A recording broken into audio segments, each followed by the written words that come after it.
साथियों नमस्कार। Green talks में आपका स्वागत है। पिछले ग्रीन टॉक के एपिसोड 0 में मैंने आप लोगों को बताया था कि ग्रीन टॉक्स उन मसलों पर बातचीत करेगी जो मसले कल बेहतर कैसे बने या कैसे एक बेहतर दुनिया बना सके, उनको आगे बढ़ा सके। ऐसे मसलों को लेकर के हम लगातार आपके बीच आते रहेंगे। आज के हमारे एपिसोड में हम लोग बातचीत करने जा रहे हैं भूख या गरीबी पर हमारा क्या एक्शन है।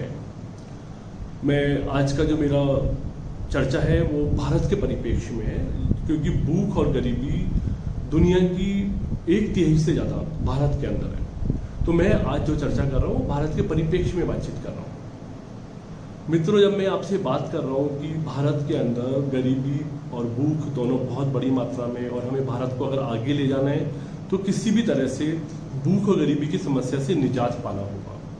हमारी आज की बातचीत में 3 या 4 मसलों पर हम लोग थोड़ा सा लाइट डालेंगे। पहला है कि हमारा ड्रीम क्या है, रीसेंट ड्रीम।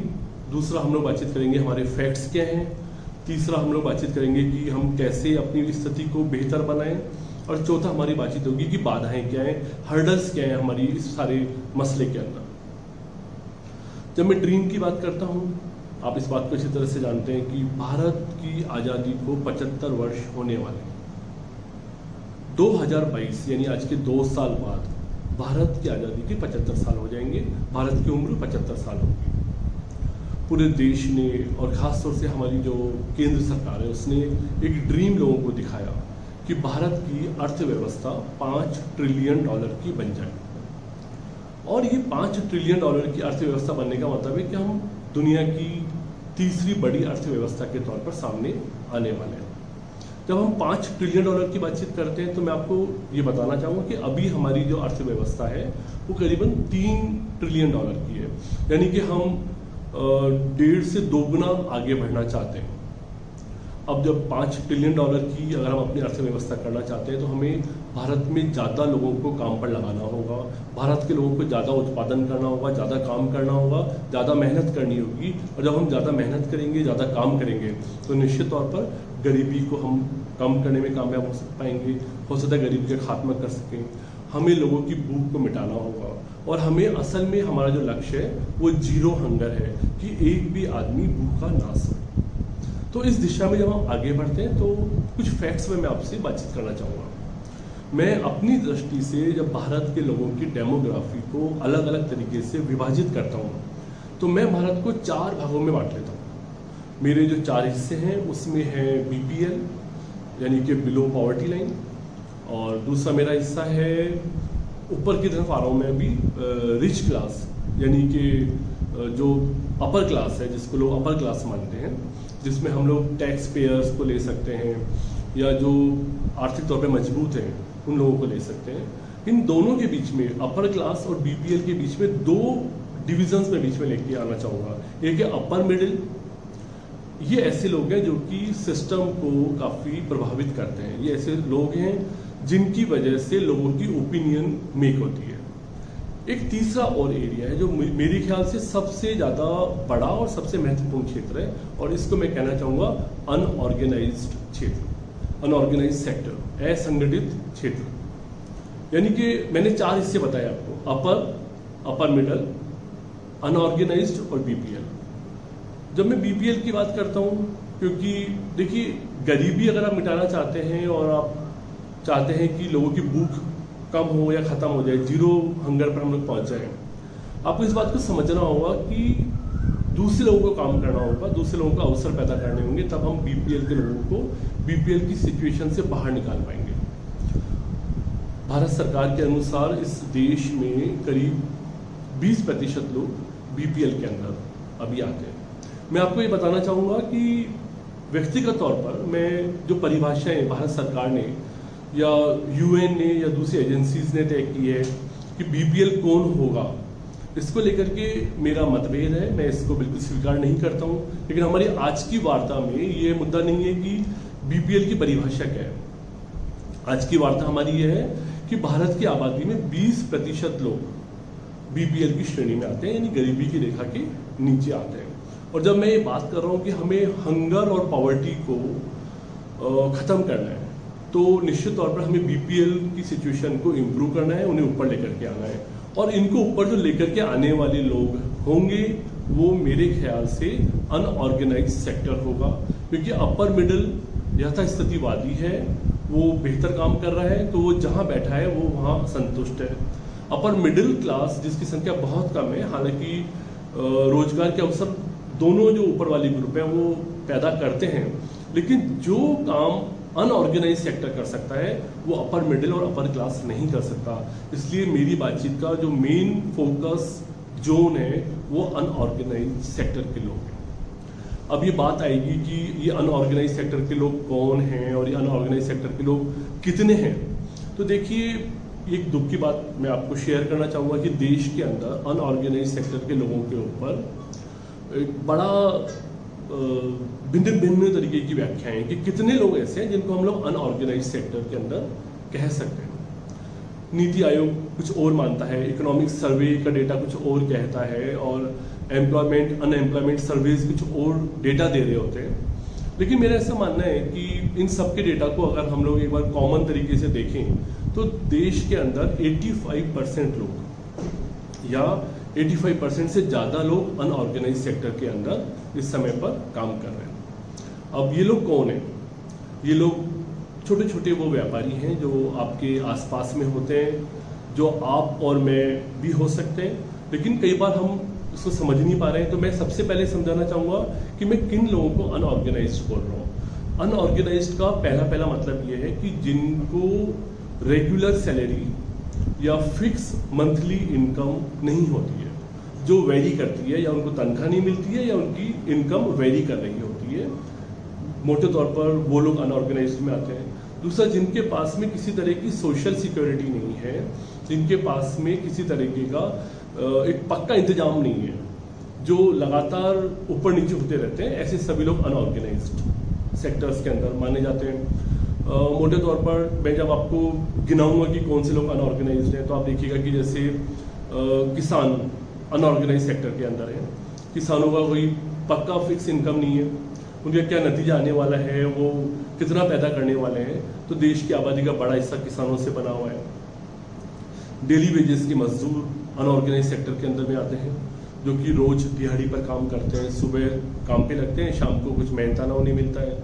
इसी तरह से ऐसे बहुत से दूसरे प्रोफेशनल्स हैं जो सेल्फ एम्प्लॉयमेंट के अंदर लगे होते हैं, अपने घर पर काम कर रहे होते हैं, खुद का काम कर रहे होते हैं। जैसे दस्तकार लोग होते हैं, जैसे ड्राइवर्स होते हैं, जैसे डिलीवरी करने वाले लोग होते हैं, और एक बहुत बड़ा वर्ग है स्ट्रीट वेंडर्स, जो स्ट्रीट्स के अंदर सामान बेच रहे होते हैं, छोटी छोटी कच्ची पक्की दुकानों के मार्फत।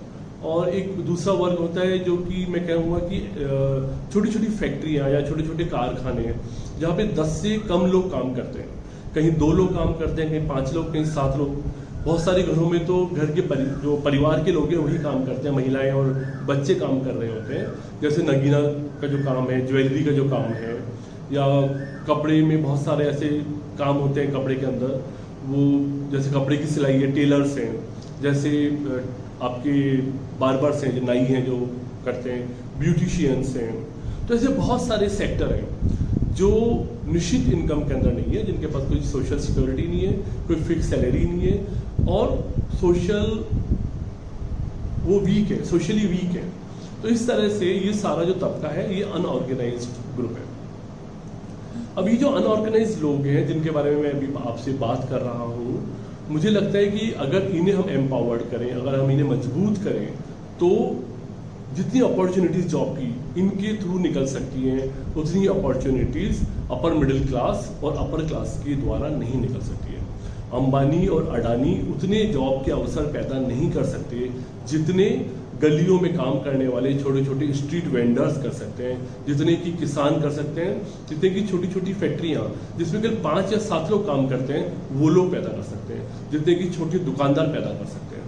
इसीलिए ये भी डेटा अभी बहुत ज़्यादा क्लियर नहीं है कि इनका कंट्रीब्यूशन हमारी जीडीपी में कितना है, लेकिन अलग अलग रिपोर्ट्स ये बता रही होती हैं। एक शब्द है ग्रॉस वैल्यू एडिंग। ये लोगों का जो कंट्रीब्यूशन है, जैसे खेती के अंदर 95% अनऑर्गेनाइज्ड लोगों का टोटल कंट्रीब्यूशन जो है खेती का, उनमें से 95% अनऑर्गेनाइज लोगों का कंट्रीब्यूशन है।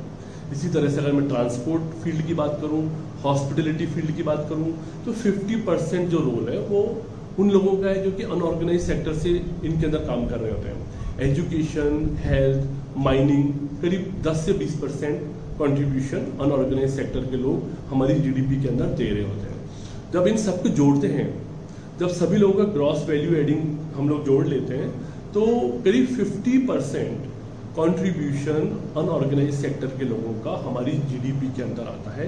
यानी जो देश का निर्माण है उसके अंदर आधा रोल इनका है। इसीलिए मैंने अभी आपको बोला कि अगर हम अपनी इकोनॉमी को $3 ट्रिलियन से $5 ट्रिलियन करना चाहते हैं, तो ऐसे लोग जो अभी $3 ट्रिलियन का आधा हिस्सा यानी करीबन 1.5 लाख ट्रिलियन कंट्रीब्यूट कर रहे हैं, आई एम सॉरी, करीबन जो 1.5 ट्रिलियन का जो हमें हिस्सा कंट्रीब्यूट कर रहे हैं, वो लोगों को अगर एम्पावर्ड करेंगे तो वो लोग इसको दुगना कर सकते हैं। जितना फायदा अनऑर्गेनाइज सेक्टर के लोगों को आगे लाने से हो सकता है, उतना बड़ा फायदा किसी भी सूरत में ऊपर के लोगों को लाभ देने से नहीं हो सकता। हमारी सरकारों से मैं अपील करना चाह रहा हूँ, हमारी सरकारों से मैं गुजारिश करना चाह रहा हूँ कि जितना आप सपोर्ट अपर क्लास को करते हैं, जितना सपोर्ट आप बड़े कारोबारी घरानों को करते हैं, जितना सपोर्ट आप बिलीनियर्स को करते हैं, अगर उसका आधा सपोर्ट भी आप इन अनऑर्गेनाइज फील्ड्स के अंदर काम करने वाले लोगों को अगर करने लगे, तो आपका जो सपना है कि $5 ट्रिलियन की इकोनॉमी बनानी है और फिर उसके बाद नए हम लोग अपने टारगेट्स तय करेंगे, हम उन सपनों को पूरा कर सकते हैं। कुछ बहुत इंपॉर्टेंट फैक्ट्स जो मैं आपको साथ में शेयर करना चाह रहा था, वो मैं आपको ये बताना चाहूँगा कि इस देश के अंदर केवल 23% फैमिलीज ऐसी हैं जिनमें कम से कम एक व्यक्ति ऐसा होता है जो किसी फिक्स सैलरी के अंदर काम करता है।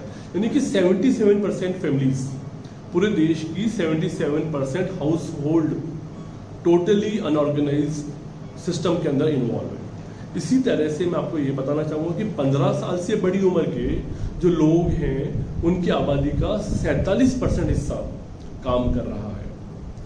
यानी कि केवल हमारे देश में जो 15 साल से बड़ी आबादी है उसका 47% हिस्सा ही काम कर रहा है, बाकी का जो हिस्सा है वो अभी काम नहीं कर रहा है। इसमें एक चीज ऐड करना चाहूँगा कि 5% लोग ऐसे हैं 15 साल से बड़े जो काम करना चाहते हैं लेकिन उनको काम नहीं मिल रहा। यानी कि 47 काम कर रहे हैं और 5% लोग काम करना चाहते हैं, उनको काम करने का मौका नहीं मिल रहा। दोनों मिलाकर के 52% होता है। यानी अभी भी हमारे देश में 15 वर्ष की उम्र से बड़े जो लोग हैं उनमें से 48% लोगों के पास में अपॉर्चुनिटीज़ नहीं है। अगर हम उनको भी अपने काम में ले आए तो आप सोचिएगा कि कितना आसान है अपनी इकोनॉमी को डबल कर देना। और जब इकोनॉमी को डबल करेंगे तो रोजगार के अवसर पैदा होंगे, जब रोजगार के अवसर पैदा होंगे तो गरीब लोगों को अवसर मिलने वाले हैं, उन लोगों को अवसर मिलने वाले हैं जो भूख की वजह से आज परेशान हैं। तो कुल मिलाकर के यहाँ मैं अपनी बात को समअप योग करना चाहूँगा कि आपने इस बात को समझा है कि अनऑर्गेनाइज सेक्टर एक बहुत बड़ा तबका है, 85% पॉपुलेशन इसमें इन्वॉल्व है। दूसरा आपने देखा है कि टोटल जीडीपी में 50% कंट्रीब्यूशन अनऑर्गेनाइज सेक्टर के लोग दे रहे हैं। तीसरा आपने देखा है कि अभी भी हमारे देश में 52% लोग या तो काम कर रहे हैं या काम की तलाश में, 48% लोग अभी भी काम के मैदान में उतरे नहीं हैं। जब तक हम अपनी वर्क फोर्स को बड़ा नहीं कर लेंगे तब तक हम अपने नतीजों को हासिल नहीं कर पाएंगे, अपने सपनों को पूरा नहीं कर पाएंगे। जिन लोगों ने इस देश की आज़ादी के लिए जान की कुर्बानी दी और जिस सपने को उन्होंने देखा था वो सपना हम लोग साकार नहीं कर पाएंगे। तो कुल मिलाकर के हमारा जो बातचीत का पहला राउंड था फैक्ट्स, वो हमने अभी आपको बताया कि किस तरह से हम इन फैक्ट्स के थ्रू आगे बढ़ सकते हैं। एक बहुत इंपॉर्टेंट चीज़ जिस पर मैं ध्यान दिलाना चाहूँगा आप लोगों को, जब हम लोग फैक्ट्स की बात करते हैं तो एक विद्वान व्यक्ति ने कुछ समय पहले बताया कि जिस तरह से दुनिया में पेट्रोलियम या आईटी फील्ड बहुत इंपॉर्टेंट फील्ड्स हैं जिनकी वजह से अधिकतर लोग अमीर बने हैं या अधिकतर कंपनियां अमीर बनी हैं। तो मैं आपको ये बताना चाहूँगा कि और बहुत इंपॉर्टेंट असेट या बहुत इंपॉर्टेंट एरिया है जो अमीरी का रास्ता खोलती है, और वो है डेटा मैनेजमेंट या कि डेटा जितना ज़्यादा पावरफुल तरीके से वेल फ्रेम्ड होगा, कोई भी देश, मुल्क या कोई भी कंपनी उतना ही ज़्यादा अच्छा, उतना ही ज़्यादा रुपया कमा सकती है, डॉलर्स कमा सकती है। हमारे देश का ये दुर्भाग्य है कि हम डेटा के अंदर बहुत ज़्यादा वीक हैं। अभी मैं आपको बता रहा था कि कितने बीपीएल हैं, इसके डेटा पर बहुत सारे लोगों की अलग अलग ओपिनियन है। अभी मैं आपको बता रहा था कि कितने लोग अनऑर्गेनाइज सेक्टर में काम कर रहे हैं, इसको लेकर के भी बहुत सारी ओपिनियंस हैं।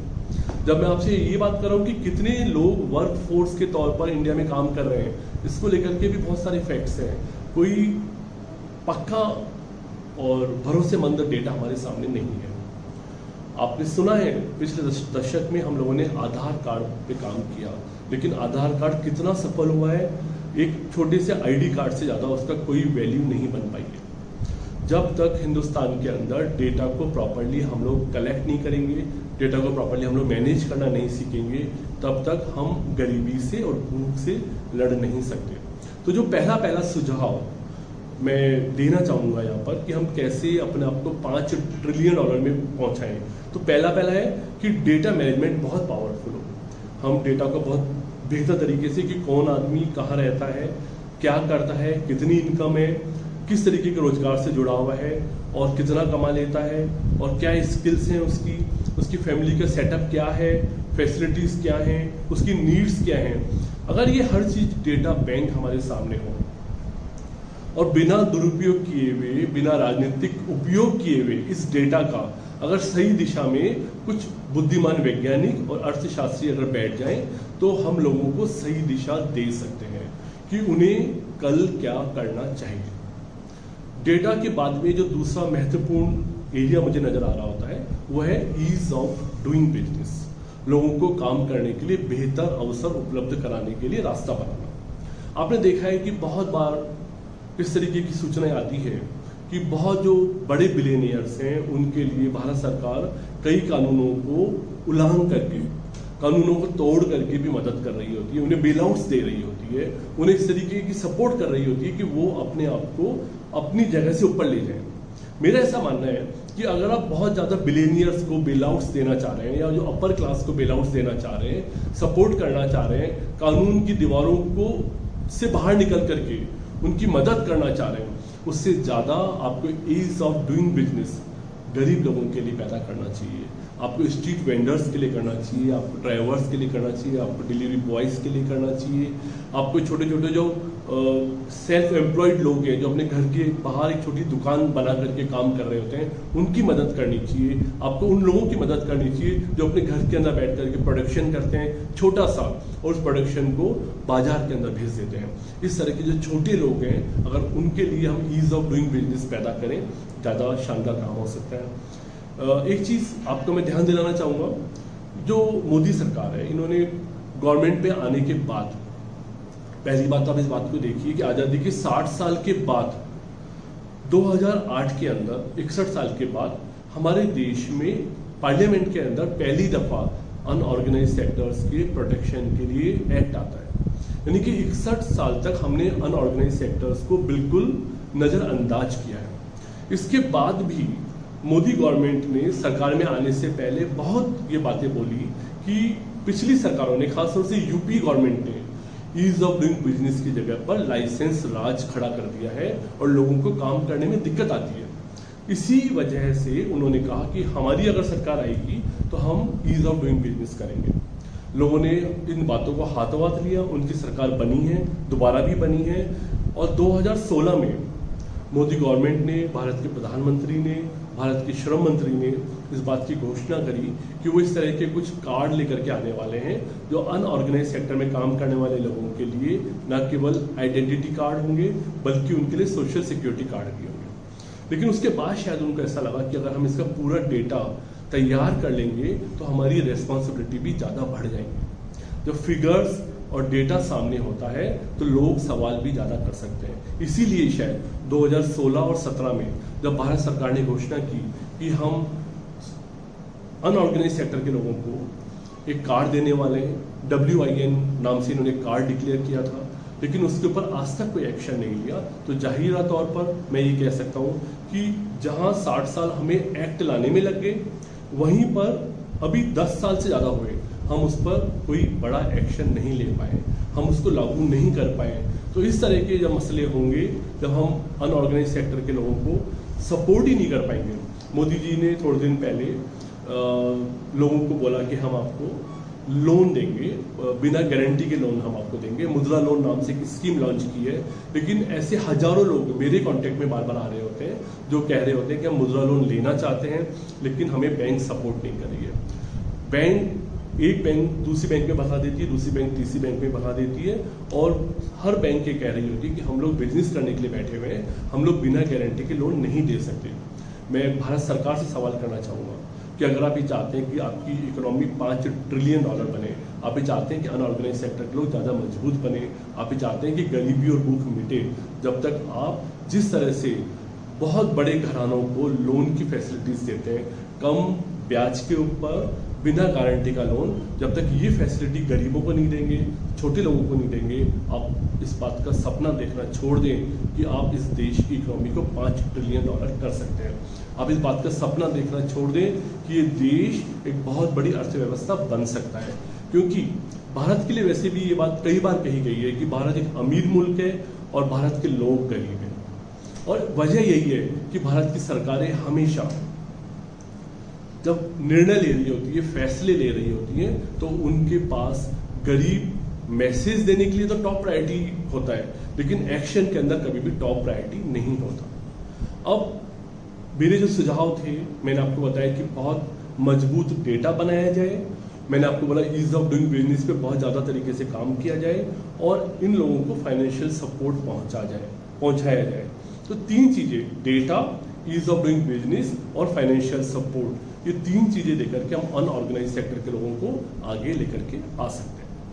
अब इसके बाद में एक बहुत इंपॉर्टेंट चीज़ पे मैं आपसे बात करना चाहूँगा, और ये इंपॉर्टेंट चीज़ मेरी ये है कि हम नारे तो लगाते हैं कि हम गरीबी मिटाना चाहते हैं। आपने सुना है 1971 में इंदिरा गांधी ने पहली दफ़ा इस बात को बहुत पुरजोर ढंग से बताया कि हम गरीबी हटाएंगे, लेकिन 40 साल उसके बाद कांग्रेस की शासन रही है और बाकी दूसरी बीजेपी और अन्य पार्टियों का भी शासन रहा है। गरीबी कितनी हटी है इसके ऊपर एक डिस्प्यूट किया जा सकता है, इसके ऊपर तर्क किया जा सकता है, इसके ऊपर बहस हो सकती है। कोई मजबूत आंकड़े सामने नहीं आ सकते कि कितने लोगों को हमने गरीबी से बाहर निकाल दिया है। ऐसे गाल बजाने के लिए हम कुछ भी दावा कर दें, लेकिन भारत में रहने वाले लोग सच्चाई को जानते हैं कि अभी गरीबी बहुत बड़ी मात्रा में हमारे भीतर घुसी हुई है। मैं यहाँ पर ये बात कहना चाहूँगा कि जब मैंने आपको अभी बोला कि भारत एक ऐसा मुल्क है जिसके लिए कहा जा सकता है कि ये एक अमीर मुल्क है और यहाँ पर रहने वाले लोग गरीब हैं, तो उसकी वजह यह है कि हमारे देश के जो पॉलिटिकल एजेंडाज हैं वो हमारे एक्शन को रोक देते हैं। पिछले दिनों मैंने देखा है जबकि अनेक पॉलिटिकल एजेंडाज के अंदर हमने मैसेज तो दिया है, लेकिन हमने वास्तव में कोई बहुत स्ट्रांग एक्शन नहीं लिया। हमारी गवर्नमेंट्स आप देखिए कि 2 चीज़ों पर ज़्यादा ध्यान दे रही होती है। एक तो कैसे उनका वोट बैंक इंटैक्ट रहे, जो उनका वोट है वो ज़्यादा मजबूत बने और वो पक्का होता चला जाए। दूसरा, सिस्टम के अंदर जो करप्शन है वो लगातार बना हुआ रहता है। जब तक हम इन 2 चीज़ों से बाहर नहीं निकलेंगे, जब तक हमारी गवर्नमेंट बनने के बाद भी अगर वोट बैंक को मजबूत करने के ऊपर ही ध्यान देगी और एक्शंस पे ध्यान नहीं देगी, हम कभी भी सफलता प्राप्त नहीं कर सकते। दूसरा, अगर हम लोग करप्शन के थ्रू आगे बढ़ना चाहेंगे तो आपने देखा है कि 70 सालों में करप्शन की वजह से भारत कितना पिछड़ा है। आपने देखा कि दुनिया के जिन मुल्कों में करप्शन बड़ी मात्रा में था वो मुल्क कभी भी आगे नहीं बढ़ सके। तो यहाँ मैं इस बात को बहुत ताकत के साथ कहना चाहूँगा कि जब तक हमारे देश की सरकारें वोट बैंक को मजबूत करने के जो उनके इरादे हैं उनको छोड़ना नहीं सीखेगी, जब तक वो मैसेज की राजनीति को छोड़ करके एक्शन की राजनीति में नहीं आएगी, नतीजे उन्हें नहीं मिलेंगे और साथ में उन्हें करप्शन छोड़ना पड़ेगा। तो एक मनोवृत्ति है हमारे देश के लोगों की, और मनोवृत्ति ये है कि हम चाहते हैं कि जो हमारा प्रेजेंट है, वर्तमान है, वो सेव द प्रेजेंट। इस मोटो के ऊपर हमारी सारी गवर्नमेंट्स काम कर रही होती है। एक बार सत्ता में आ जाती है, उसके बाद लगातार देख रही होती है कि कैसे इस तरह के डिसीजंस लें जो उन्हें बचाते रहें। कुल मिलाकर के जो बाधाएं हैं, मैंने जिनके बारे में भी आपसे बातचीत करी है, मैंने आपको बताया है कि जब तक हमारे देश की सरकारें अपने वोट बैंक को सुरक्षित करने की नीति और करप्शन इन दो चीज़ों को छोड़ करके एक्शन के अंदर नहीं आएगी, तब तक हम $5 ट्रिलियन का जो सपना देख रहे हैं वो साकार नहीं कर सकेंगे। तब तक हम इस देश में जीरो हंगर नहीं ला सकेंगे, तब तक हम इस देश की गरीबी को ख़त्म नहीं कर सकेंगे। मुझे उम्मीद है कि आज का मेरा ये एपिसोड, जहां मैंने अनऑर्गेनाइज सेक्टर्स की मदद से देश की गरीबी और देश की भूख को मिटाने के ऊपर कुछ अपने विचार आपके सामने रखे हैं, आपने बहुत ध्यान से सुने हैं। मेरा आपसे रिक्वेस्ट है कि इस वीडियो को लेकर के अगर आप कोई कमेंट देना चाहते हैं तो आप कमेंट बॉक्स में जाकर के अपना कमेंट दीजिएगा। हम आपके कमेंट को लेकर के अपने जो कंटेंट है उसको इम्प्रूव करने की कोशिश करेंगे। हम कोशिश करेंगे कि अगर आपके कमेंट्स बहुत ज़्यादा इंपॉर्टेंट हैं तो आने वाले एपिसोड्स में हम आपको लाइव लेंगे, आपके साथ बातचीत करेंगे और आप जो सुझाव देना चाहेंगे जनता को वो सुझाव भी सुनाएंगे। आपने मेरी बात को बहुत ध्यान से सुना है और इसी तरह से ग्रीन टॉक बार बार ऐसे मसलों को लेकर के आपके बीच आती रहेगी, जो कल कैसे बेहतर हो, ये दुनिया कैसे बेहतर हो, मानवता कैसे बेहतर हो, इन पर फोकस करेगी। अगले एपिसोड तक के लिए मैं आपसे नमस्कार करना चाहूँगा। धन्यवाद।